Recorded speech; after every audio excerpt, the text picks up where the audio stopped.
एमसीसीएम सार संक्षेपको आजको श्रृङ्खलामा हार्दिक स्वागत छ। आजको यस श्रृङ्खलामा पनि मुख्य खबरहरू सार संक्षेपमा प्रस्तुत गर्नेछु। प्रधानमन्त्री शेरबहादुर देउवाले बोलाएको सर्वदलीय बैठक बिना निष्कर्ष सकिएको छ। संसद अवरोध हटाउने र अमेरिकी सहयोग परियोजना मिलेनियम च्यालेन्ज कर्पोरेसन एमसीसीका विषयमा व्यापक छलफल भएको भनिए पनि ठोस निष्कर्ष ननिस्किएको सरकारका प्रवक्ता ज्ञानेन्द्र बहादुर कार्कीले जानकारी दिए। प्रवक्ता कार्कीका अनुसार सर्वदलीय बैठकमा सबै राजनैतिक दलहरूले आफ्नो धारणा राखेको र यस विषयमा पुनः छलफल गरेर निष्कर्षमा पुग्नुपर्ने देखिएको बताइएको छ।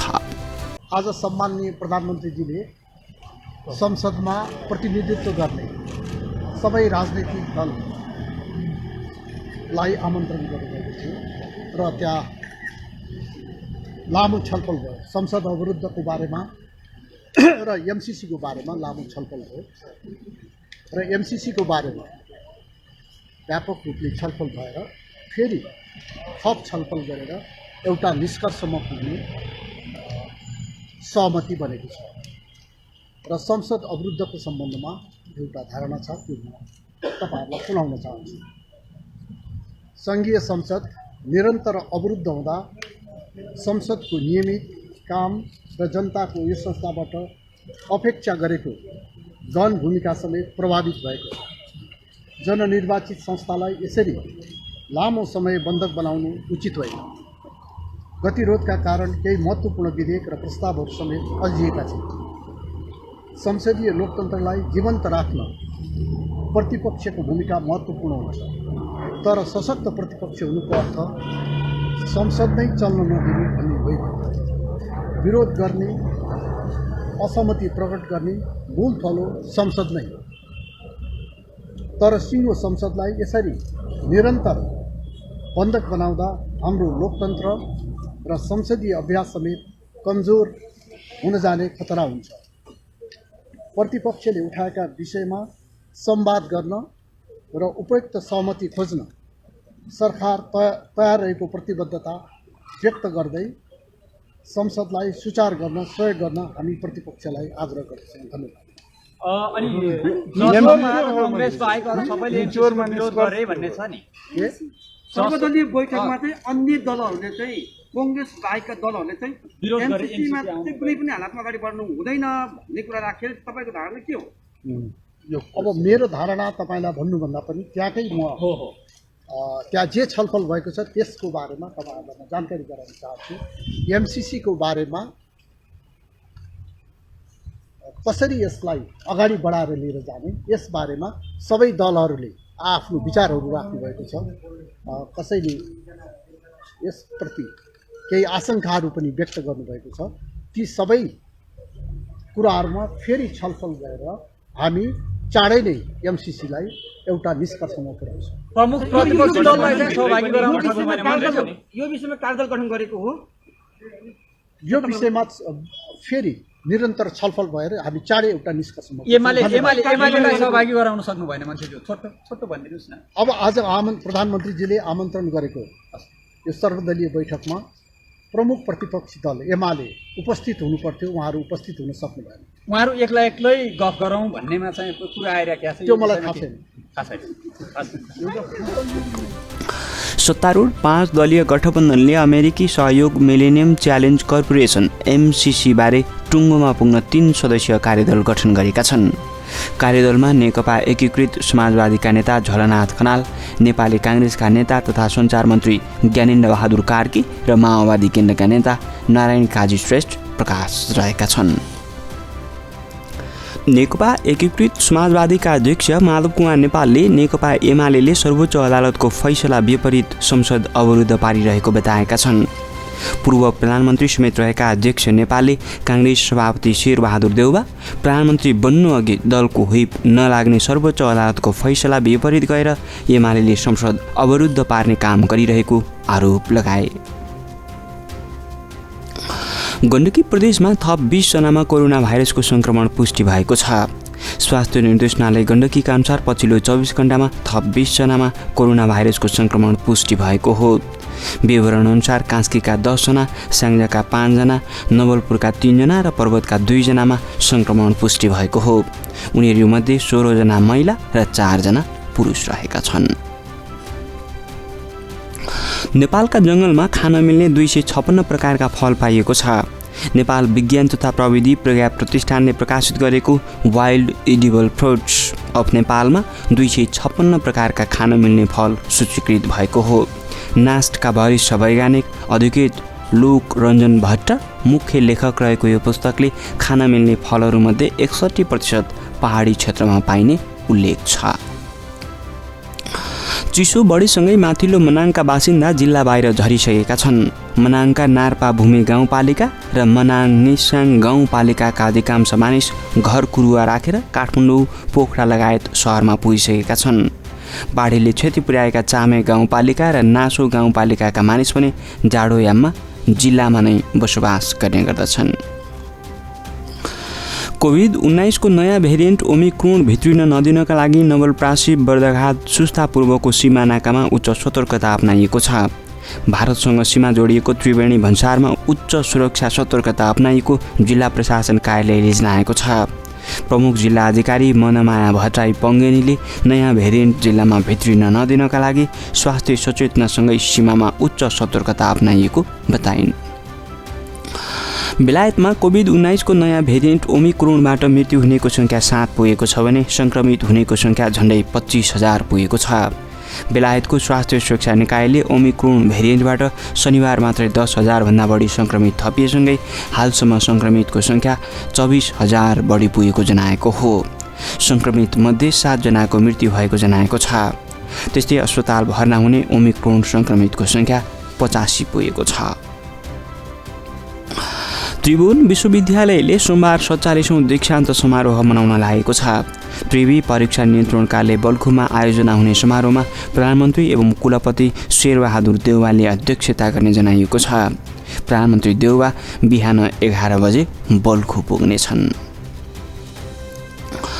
पाकिस्तानको कराँचीमा भएको शक्तिशाली विस्फोटमा मृत्यु हुनेको सङ्ख्या 15 पुगेको छ। कराँचीको शेर शाह क्षेत्रस्थित एउटा व्यापारिक भवनमा शनिबार साँझ विस्फोट भएको थियो।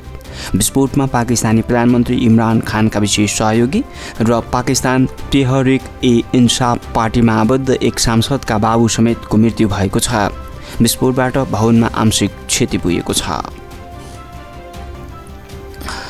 केही समयअघि दक्षिण अफ्रिकामा पहिचान भएको कोभिड-19 को ओमिक्रोन भेरिएन्ट फोक्सोमा पुगेपछि डेल्टा भेरिएन्टको तुलनामा 7 गुणाले कमजोर हुने एक अध्ययनको निष्कर्ष रहेको छ। चीनको हङकङ विश्वविद्यालयका अनुसन्धानकर्ताले गरेको नयाँ अध्ययनले हाम्रो श्वास प्रश्वास मार्गमा ओमिक्रोन भेरिएन्ट निकै वृद्धि हुने देखाएको हो। तर अध्ययन अनुसार ओमिक्रोन भेरिएन्ट श्वास प्रश्वास मार्गमा डेल्टाको भन्दा 70 गुणा वृद्धि हुन्छ। हाल देशमा उल्लेखनीय प्रणालीको प्रभाव रहेको छैन। मौसम पूर्वानुमान महाशाखाका अनुसार हाल पहाडी भूभागहरूमा आंशिक बदली रही सुदूरपश्चिम, लुम्बिनी प्रदेशका तराईका केही र बाँकी प्रदेशका तराईका भूभागका धेरै स्थानमा अहिले होसो र कुहिरो लागेको छ। देशभर चिसो बढ्ने क्रममा रहेकोले चिसोबाट बच्न आवश्यक सुरक्षा एवं सतर्कता अपनाउन महाशाखाले अनुरोध गरेको छ। काठमाडौँको न्यूनतम तापक्रम 2.6 डिग्री सेल्सियस पुगेको छ। जुम्लाको सबैभन्दा कम -5.3 डिग्री सेल्सियस रहेको छ। नेकपा एकीकृत समाजवादीले अमेरिकी सहयोग परियोजना मिलेनियम च्यालेन्ज कर्पोरेसन MCC बारे पार्टीभित्र समान धारणा बनाउन शीर्ष नेताहरूबीच छलफल गरेको छ। आइतबार बिहान काठमाडौँको होटल बसेरामा पार्टी अध्यक्ष माधव कुमार नेपाल र नेता झलनाथ खनाल, पार्टीका मन्त्री र सांसदहरूबीच MCC बारे छलफल भएको हो। अस्ट्रेलियाको क्विन्सल्यान्ड राज्यको राजधानी सहर ब्रिस्बेन नजिकै आइतबार एउटा हल्का विमान समुद्रमा दुर्घटना हुँदा 4 जनाको मृत्यु भएको छ। क्विन्सल्यान्ड प्रहरीले मृत्यु हुनेमा 2 जना वयस्क पुरुष र 2 बालबालिका रहेको पुष्टि गरेको छ। क्विन्सल्यान्ड प्रहरीको विज्ञप्तिमा भनिएको छ, क्विन्सल्यान्ड वाटर पुलिस अधिकारीहरू र राज्यको फरेन्सिक क्वार्न्स युनिटले अनुसन्धान जारी राखेका छन्। विमानका गोताखोरहरू पठाइएको छ। फिलिपिन्समा वर्षको सबैभन्दा शक्तिशाली आँधीमा परि 80 भन्दा बढी व्यक्तिको मृत्यु भएको छ। यो सँगै विनाशकारी टापुहरूमा पानी र खाद्यान्न पुर्याउने प्रयासहरू बढ्दै गएको छ।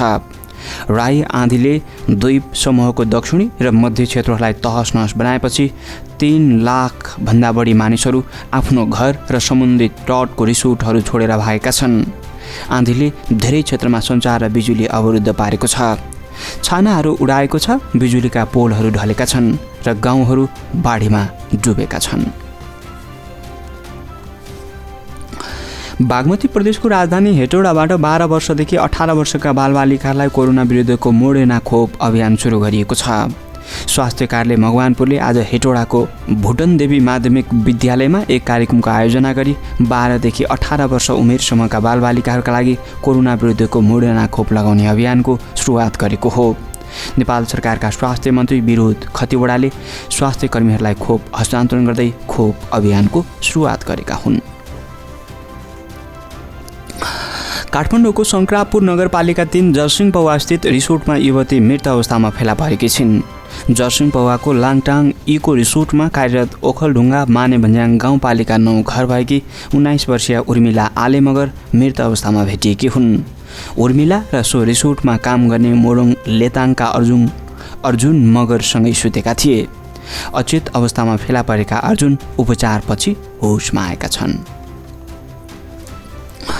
कैलालीको जानकी गाउँपालिका 9 घर भएका 25 वर्षीय अर्जुन दासको हत्या गरिएको छ। टाउको काटेर छुट्याएको अवस्थामा स्थानीय अमरावती सामुदायिक वनमा शनिबार उनको शव भेटिएको जिल्ला प्रहरी कार्यालय कैलालीका डीएसपी वेद प्रकाश जोशीले जानकारी दिए। हत्यापछि कपडा निकालेर सो कपडाले मुखमा बाँधेको अवस्थामा उनको शव भेटिएको छ। शव बाँधेको ठाउँ नजिकै टाउको फेला परेको छ। बागमती प्रदेश सरकारले दलीय भागभन्दा मिलाउन मन्त्रालय विभाजन गर्दा कर्मचारी र भौतिक संरचनाको चरम अभाव देखिएको छ। प्रदेश सरकारले पूर्व तयारी र छलफल बिनै दलीय भागभन्दा मिलाउन मन्त्रालय विभाजन गरी सङ्ख्या बढाएपछि प्रदेश सरकारको काम कारबाही नै अस्तव्यस्त बनेको छ। आगामी माघ 29 गते बागमती प्रदेश सरकारले आफ्नो 4 वर्ष पूरा गर्दैछ। मनोकामना केबल कार 4 दिनका लागि बन्द भएको छ। स्तरोन्नतिका क्रममा गियर बक्स र टावर मर्मत सम्भार गर्नुपर्ने भएकाले आइतबारदेखि 4 दिनका लागि केबल कार सेवा बन्द भएको हो। मनोकामना दर्शन प्रणालीका नायब महाप्रबन्धक उज्जवल शेरचनका अनुसार केबल कारको सेवा आजदेखि 7 गतेसम्मका लागि बन्द रहनेछ। मर्मत सम्भार सकेपछि पौष 8 गते बिहिबारबाट केबल कार सेवा नियमित सञ्चालन हुनेछ। भारतीय प्रतिस्पर्धा आयोग सीसीआईले ई-कमर्स कम्पनी अमेजनको फ्युचर समूहसँग सन् 2019मा भएको व्यापार सहमतिको अनुमतिलाई खारेज गरिदिएको छ। यस्तै आयोगले अमेजनमाथि 200 करोड जरिवाना लगाएको छ। यसले अमेरिकाको सबभन्दा ठुलो ई-कमर्स कम्पनी अमेजनलाई झड्का लागेको छ। सीसीआईले फैसलामा अमेरिकी कम्पनीले 2 वर्ष अघि भारतीय रिटेलर फ्युचर समूहमा लगानी गर्न पूर्व नियामक अनुमति लिँदा वास्तविक तथ्य लुगाएको बताएको छ। युरोपेली मुलुक नेदरल्यान्ड्समा आइतबारदेखि लकडाउन लगाइएको छ। कोभिड-19 को नयाँ भेरिएन्ट ओमिक्रोन नियन्त्रण गर्न भन्दै आजदेखि लकडाउन लगाइएको हो। शनिबार नेदरल्यान्डका प्रधानमन्त्री मार्क रुटेले पत्रकार सम्मेलन मार्फत आइतबार बिहानै 5 बजेदेखि लकडाउन लगाइने घोषणा गरेका थिए। अत्यावश्यक बाहेक सबै पसल, बार, सिनेमाघर, म्युजियम र नाटकघर जनवरी 14 सम्म बन्द रहनेछन्। र 4 जना राष्ट्रिय क्रिकेट खेलाडीहरूलाई पदमुक्त गरेपछि चौतर्फी दबावमा परेको क्रिकेट एसोसिएसन अफ नेपाल क्यानले खेलाडीहरूसँग वार्ता गर्ने तयारी सुरु गरेको छ। वार्ताका लागि क्यानले खेलाडीहरूसँग सम्पर्क गरिरहेको क्यानका अध्यक्ष चतुरबहादुर चन्दले जानकारी दिए।